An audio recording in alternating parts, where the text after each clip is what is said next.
ओलचिकी लिपि के शताब्दी वर्ष पर दिल्ली में स्मरणोत्सव। राष्ट्रपति ने स्मारक सिक्का और डाक टिकट किया जारी। संताली भाषा और ओलचिकी से जुड़े विभूति सम्मानित। मुख्यमंत्री हेमंत सोरेन पहुंचे रामगढ़ स्थित पैतृक गांव नेमरा। गर्मजोशी से हुआ स्वागत। ग्रामीणों से किया संवाद। समावेशी विकास और परंपरा पालन पर बल। निकाय चुनाव को लेकर राजनीति के मंच पर गर्माहट। अन्नपूर्णा देवी और संजय सेठ ने बैलेट पेपर से चुनाव पर उठाए सवाल। झामुमो और कांग्रेस के नेता भी सक्रिय। और झारखंड उच्च न्यायालय ने रामगढ़ के वरिष्ठ दंपति के मामले में कहा, बुजुर्गों के अधिकारों और सुरक्षा सुनिश्चित करना न्यायालय और प्रशासन का दायित्व।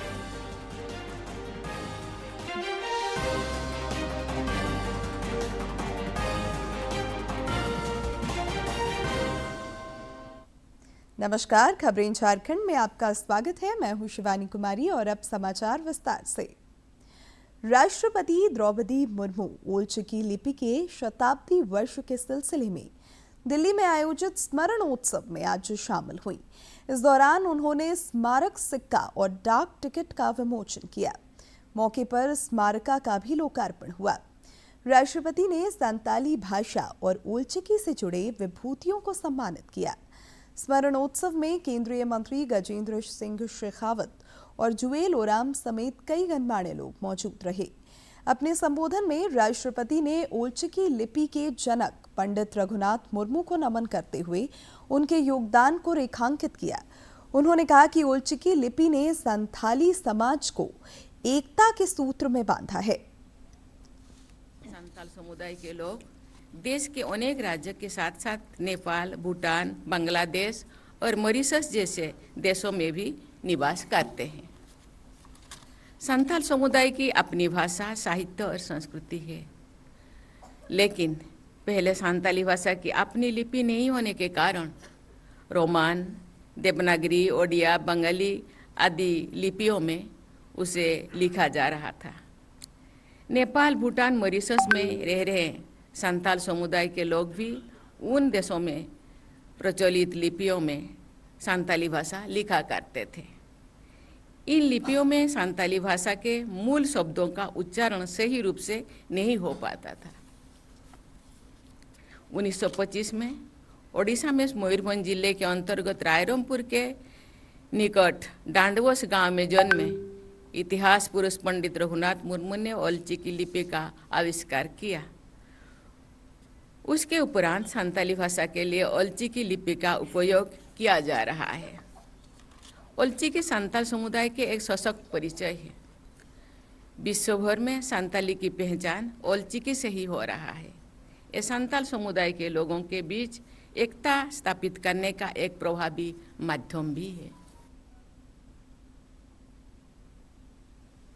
नई दिल्ली के भारत मंडपम में इंडिया एआई इम्पैक्ट समिट शुरू हो रहा है। इस सम्मेलन में भारत के अलावा विभिन्न देशों के प्रतिनिधि हिस्सा ले रहे हैं। प्रधानमंत्री नरेंद्र मोदी ने एआई इम्पैक्ट एक्सपो का आज उद्घाटन किया।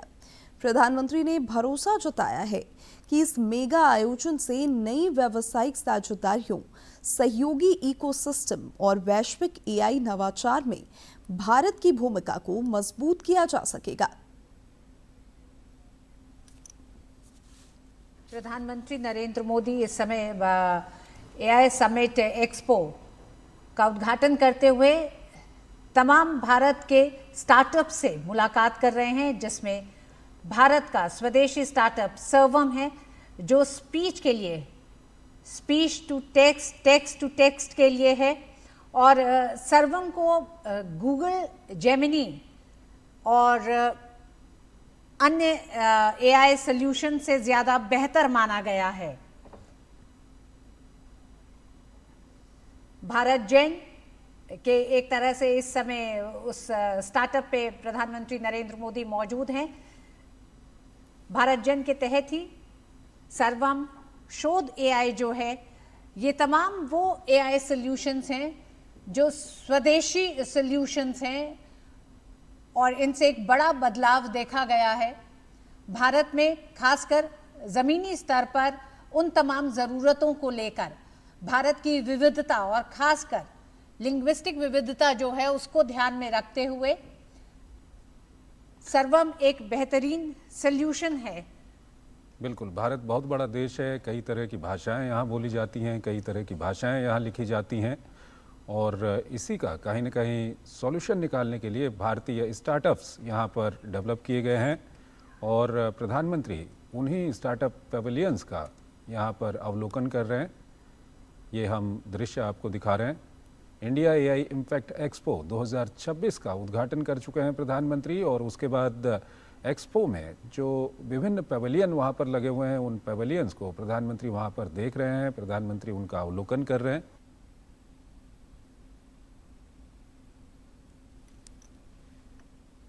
रांची लोक भवन में आज बिहार के राज्यपाल आरिफ मोहम्मद खान ने गवर्नर संतोष कुमार गंगवार से मुलाकात की।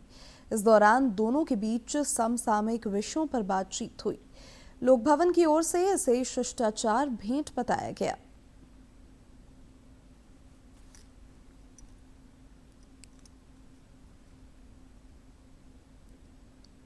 मुख्यमंत्री हेमंत सोरेन आज रामगढ़ स्थित पैतृक गांव नेमरा पहुंचे। यहां उनका गर्मजोशी से स्वागत हुआ। श्री सोरेन ने ग्रामीणों से मुलाकात और संवाद किया। बताया जा रहा है कि मुख्यमंत्री अपने गांव में होने वाले पाहन के चुनाव को लेकर संवाद के सिलसिले में यहां आए थे। इस दौरान पत्रकारों से बातचीत करते हुए मुख्यमंत्री ने परंपरा निर्वहन और समावेशी विकास की प्रतिबद्धता दोहराई। अपना घर है, जन्म स्थल है, इसको लेकर के हम लोग आए। कुछ विशेष था क्या? कोई विशेष नहीं, गांव के लोगों का एक हमारे परंपरा है कि हम लोग गांव के लोग सामूहिक बैठक करते हैं और आज संयोग से ये मौका मिला तो आज हम भी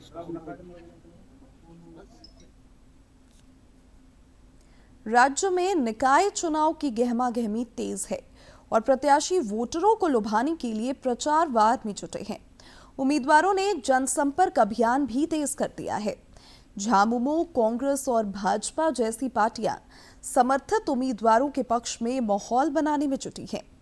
राज्य निर्वाचन आयोग द्वारा तय कार्यक्रमों के अनुसार निकाय चुनाव की वोटिंग 27 को और मतगणना 27 फरवरी को होगी। निष्पक्ष चुनाव को लेकर सभी जिलों में प्रशासनिक तैयारियां जोरों पर हैं। केंद्रीय मंत्री और कोडरमा सांसद अन्नपूर्णा देवी ने गिरिडीह के सरिया में भाजपा कार्यकर्ताओं के साथ बैठक कर उन्हें निकाय चुनाव में जीत का मंत्र दिया। उन्होंने बैलेट पेपर से चुनाव पर भी सवाल उठाए और कहा कि यह गलत मंशा का परिचायक है। केंद्रीय मंत्री ने कार्यकर्ताओं को वोटरों को मतदान के लिए प्रेरित करने और चुनाव प्रक्रिया समाप्त होने तक सजग रहने का निर्देश दिया।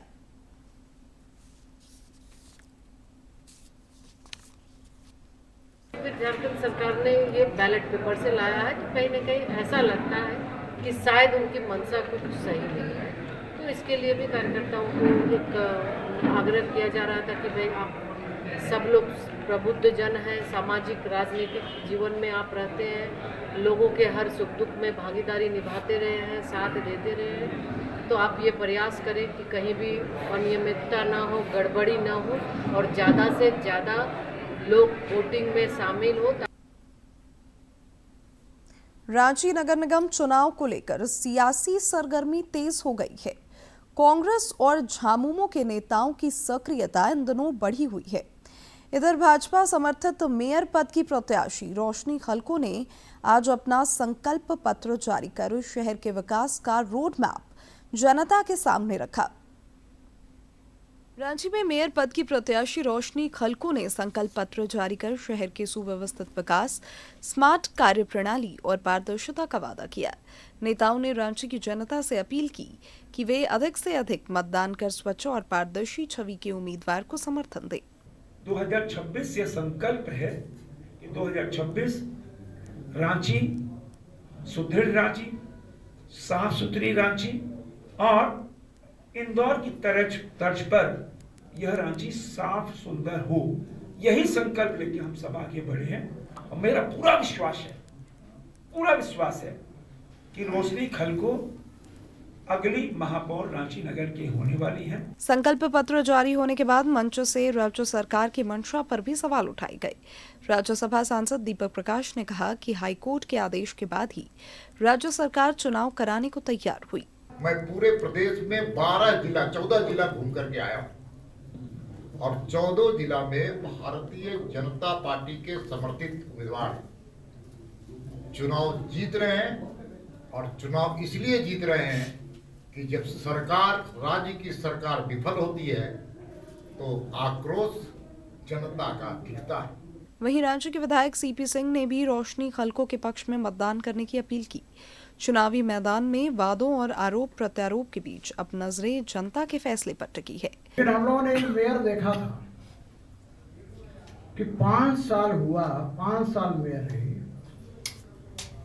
अभी वो उम्मीदवार है और उसने कोई काम नहीं किया। एक पत्रकार महोदय हमसे पूछ रहे थे तो मैंने कहा कि भाई आप उससे खाली एक ही बात पूछिए कि 5 साल में एक कोई ऐसा काम बता दे जो मेयर के रूप में उसने किया हो। अब रांची की सियासत गर्मा चुकी है। वादों और दावों के बीच फैसला जनता के हाथ में है। कौन बनेगा शहर का नया नेतृत्व, इसका जवाब अब मतदान के दिन मिलेगा। डीडी न्यूज के लिए रांची से कर्मवीर की रिपोर्ट। गिरिडीह नगर निगम में मेयर पद को लेकर चुनावी मुकाबला दिलचस्प और रोमांचक होता जा रहा है। 36 वार्ड और करीब 1.5 लाख मतदाताओं वाली सीट पर 16 उम्मीदवार चुनावी मैदान में हैं। राजनीतिक दल भी चुनाव में दिलचस्पी दिखा रहे हैं। प्रशासन निष्पक्ष और शांतिपूर्ण मतदान के लिए पूरी तरह तैयार है। रामनिवास यादव ने बताया कि इस बार करीब 1,50,900 मतदाता 23 फरवरी को अपने मताधिकार का प्रयोग करेंगे। प्रशासन शांतिपूर्ण, भयरहित और निष्पक्ष चुनाव के लिए तैयार है। कर्मचारी यहाँ हम लोग को इसमें प्रतिनियुक्त करने हैं, वो 1000 के आसपास है और इसके 1500 के आसपास हमारा पुलिस फोर्स लगेगा, जो जनरली जो हमारे जिले की फोर्स है वो, या फिर जो IRB और जेप जो हमारे पास अवेलेबल है वही हम लोग लगाएंगे। और संवेदनशीलता और जो क्रिटिकलिटी जो बूथ्स की है वो हम लोग एक बार तो रिपोर्ट भेजे हैं, उन्हें हम लोग उसको एनालिसिस करेंगे। जिला पंचायत पदाधिकारी सह नगर पालिका निकाय चुनाव के जिला उप निर्वाचन अधिकारी तेज कुमार हिस्सा ने बताया कि प्रशासन की ओर से 1500 पुलिसकर्मी और 1000 मतदान कर्मी तैनात किए गए हैं। 135 बूथों में एक भी सामान्य बूथ नहीं है। सभी को संवेदनशील और अति संवेदनशील की श्रेणी में रखा गया है। संवेदनशील बूथ और अति संवेदनशील बूथ सभी 137 बूथ हैं। सामान्य 0 है। जिला प्रशासन निष्पक्ष, भयरहित और शांतिपूर्ण निर्वाचन संपन्न करने के लिए तैयार है। भाजपा समर्थित प्रत्याशी डॉक्टर शैलेंद्र चौधरी का कहना है कि विकास के मुद्दे पर वे चुनाव लड़ रहे हैं। वहीं झामुमो समर्थित प्रत्याशी प्रमिला मेहरा ने कहा कि गिरिडीह नगर निगम का चौतरफा विकास उनकी प्राथमिकता होगी। और कांग्रेस समर्थित प्रत्याशी डॉक्टर समीर राज का कहना है कि नगर निगम के विकास के लिए वे जनता से अपना समर्थन मांग रहे हैं। बहुत सारी चीजें हैं जो हम समय के साथ उनको प्राथमिकता में लेंगे। अभी हमारे अध्ययन में जो दिखाई पड़ता है, सड़कें हैं, लाइट है, सुरक्षा के दृष्टि से CCTV कैमरे हैं। बहुत कुछ समस्या है और जो भी समस्या है तो उसका समाधान भी निश्चित तौर पर होगा।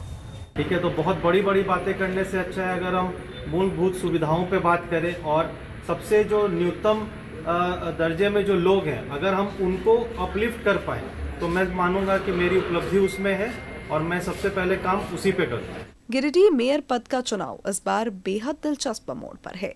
16 उम्मीदवारों के बीच कड़ा मुकाबला है और प्रशासन ने सुरक्षा के कड़े इंतजाम किए हैं। गिरिडीह से रमेश प्रभाकर की रिपोर्ट। कांग्रेस के राष्ट्रीय अध्यक्ष के कार्यालय सलाहकार सह सचिव प्रणव झा ने आज रांची में प्रेस वार्ता को संबोधित किया। इस दौरान प्रदेश अध्यक्ष केशव महतो कमलेश समेत अन्य नेता मौजूद रहे। संसद का जो दूसरा पक्ष है वो जो 9 मार्च से शुरू हो रहा है, क्या उसमें सरकार इस मसौदे के बारे को सार्वजनिक करेगी? तीसरी बात कि किसानों, मजदूरों और छोटे उद्योगों के हितों की रक्षा के लिए सरकार क्या उपाय कर रही है। और चौथा जो यहाँ के लिए आपके हमारे लिए सबसे अहम है कि झारखंड जैसे खनन आधारित राज्यों के लिए क्या विशेष प्रावधान है, क्योंकि राज्यपाल संतोष कुमार गंगवार के अभिभाषण के साथ ही झारखंड विधानसभा का बजट सत्र 18 फरवरी से शुरू हो रहा है, जो 19 मार्च तक चलेगा। सत्र में सरकार द्वारा 24 फरवरी को आगामी वित्तीय वर्ष का बजट पेश किया जाएगा। सत्र के हंगामेदार रहने की उम्मीद है। विपक्ष विभिन्न मुद्दों पर सरकार की घेराबंदी कर सकता है। विधानसभा अध्यक्ष रविंद्रनाथ महतो का सदन के सुचारू संचालन पर फोकस है, ताकि बजट सत्र का समय लोकहित और विकास को समर्पित हो सके। मंत्री योगेंद्र प्रसाद ने समग्र विकास और कल्याण की प्रतिबद्धता दोहराई है। उन्होंने आज बोकारो के गोमिया प्रखंड अंतर्गत शास्त्री नगर में खीरा बेड़ा नाला पर पुल और कब्रिस्तान घेराबंदी कार्य का शिलान्यास किया। उन्होंने इस दौरान सामूहिक प्रयास से जनता की अपेक्षा के अनुरूप जमीनी स्तर पर विकास पर जोर दिया। श्री प्रसाद ने पीएम श्री जवाहर नवोदय विद्यालय तीनूघाट में आयोजित खेल सामग्री वितरण कार्यक्रम में भी हिस्सा लिया। उन्होंने विद्यार्थियों को खेल गतिविधियों में शामिल होने के लिए प्रेरित किया। झारखंड उच्च न्यायालय ने वरिष्ठ नागरिकों की सुरक्षा और अधिकारों को लेकर एक बड़ा फैसला सुनाया है। रामगढ़ के एक वरिष्ठ दंपति की याचिका पर सुनवाई करते हुए अदालत ने स्पष्ट किया कि यदि बुजुर्ग माता पिता को मानसिक या शारीरिक रूप से प्रताड़ित किया जाता है तो उनके स्वयं की कमाई से बने मकान में बेटा और बहू जबरन नहीं रह सकते।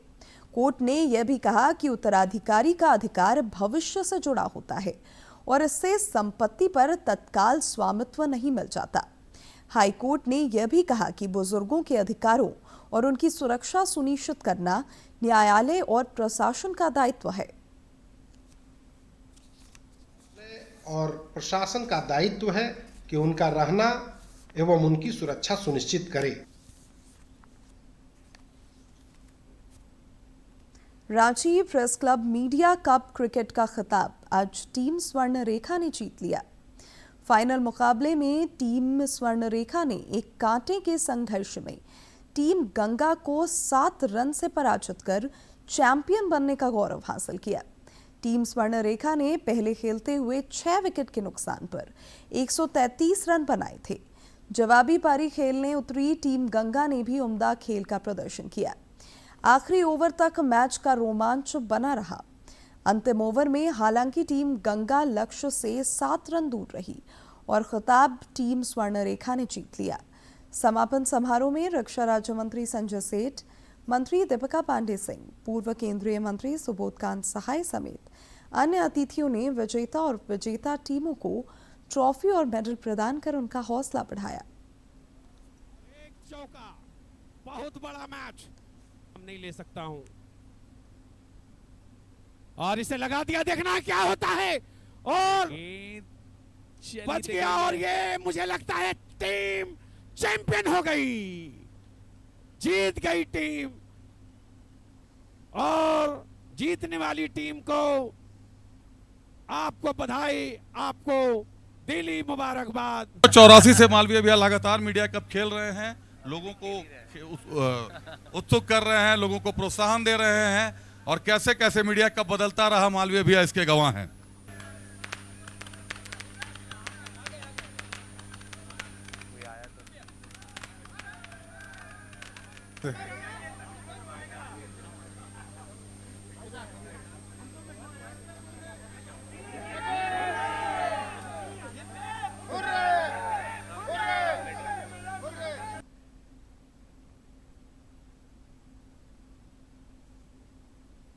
इधर इन दिनों आईसीसी T20 विश्व कप क्रिकेट का रोमांच भी दिख रहा है। कल कोलंबो में खेले गए मैच में भारतीय बल्लेबाज ईशान किशन की पारी से पाकिस्तानी टीम पस्त हो गई। कोलंबो में ईशान का तूफान, उड़ गया पाकिस्तान, फिर जीता हिंदुस्तान। अभिषेक शर्मा का विकेट निकाल जिस पाकिस्तान को लगा कि उन्होंने टीम इंडिया को बड़ा झटका दिया है, उसके सारे तेवरों पर पानी फेरने का काम कर गया ईशान किशन का नाम। ईशान किशन ने ताबड़तोड़ अंदाज में बल्लेबाजी की और महज 40 गेंदों पर 77 रन की दमदार पारी खेल टीम इंडिया को नई रफ्तार दी। भारतीय टीम ने महज 12वें ओवर की शुरुआत में ही 100 रन के आंकड़े को पार कर लिया। ईशान ने अपनी इस पारी के दरमियान 10 चौके और 3 छक्के जड़े। हाल ये रहा कि ईशान किशन ने अर्धशतक महज 27 गेंदों में पूरा किया। ईशान ने 190 से ऊपर के स्ट्राइक रेट से बल्लेबाजी की। उन्होंने भारत पाकिस्तान T20 इंटरनेशनल मैचों में तीसरा सबसे तेज अर्धशतक लगाने वाले बल्लेबाज के तौर पर भी खुद को सामने ला दिया। बाएं हाथ के इस बल्लेबाज ने पावर प्ले में 42 रन बनाए। कुल मिलाकर ईशान किशन ने एक बार फिर से साबित कर दिखाया कि वो टीम इंडिया के लिए आखिरकार अहम क्यों हैं। Sports desk, DD news.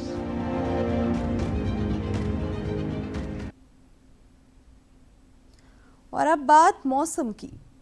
राज्य भर में न्यूनतम और अधिकतम तापमान में लगातार वृद्धि हो रही है।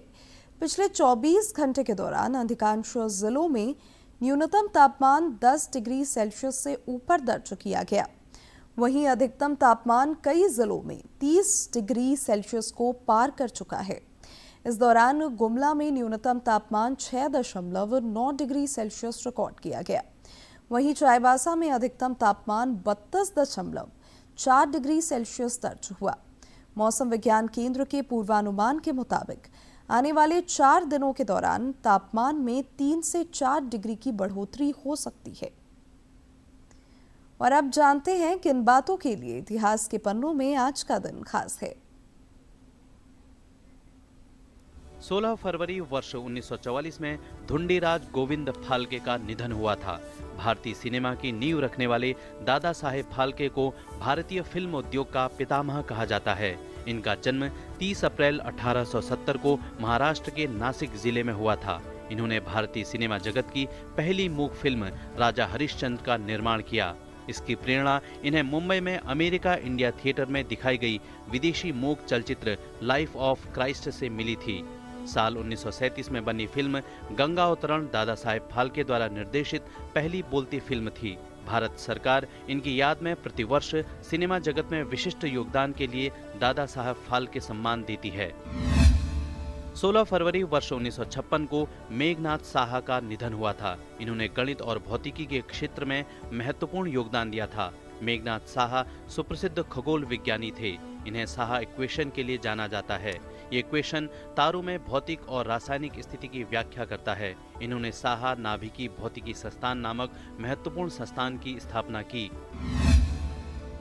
16 फरवरी वर्ष 2005 में अंतर्राष्ट्रीय क्योटो संधि को लागू किया गया। ग्लोबल वार्मिंग में योगदान देने वाली गैसों के उत्सर्जन को कम करने के उद्देश्य से इस संधि को अस्तित्व में लाया गया। इस संधि के मूल में इस बात की चिंता थी कि जलवायु परिवर्तन के लिए दुनिया में बढ़ता प्रदूषण जिम्मेदार है।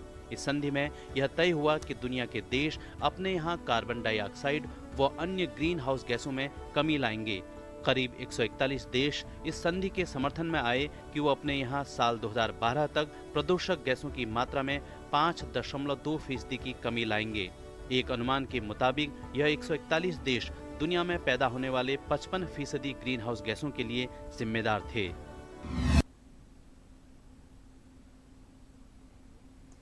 अब अंत में मुख्य समाचार एक बार फिर। ओलचिकी लिपि के शताब्दी वर्ष पर दिल्ली में स्मरणोत्सव। राष्ट्रपति ने स्मारक सिक्का और डाक टिकट का किया जारी।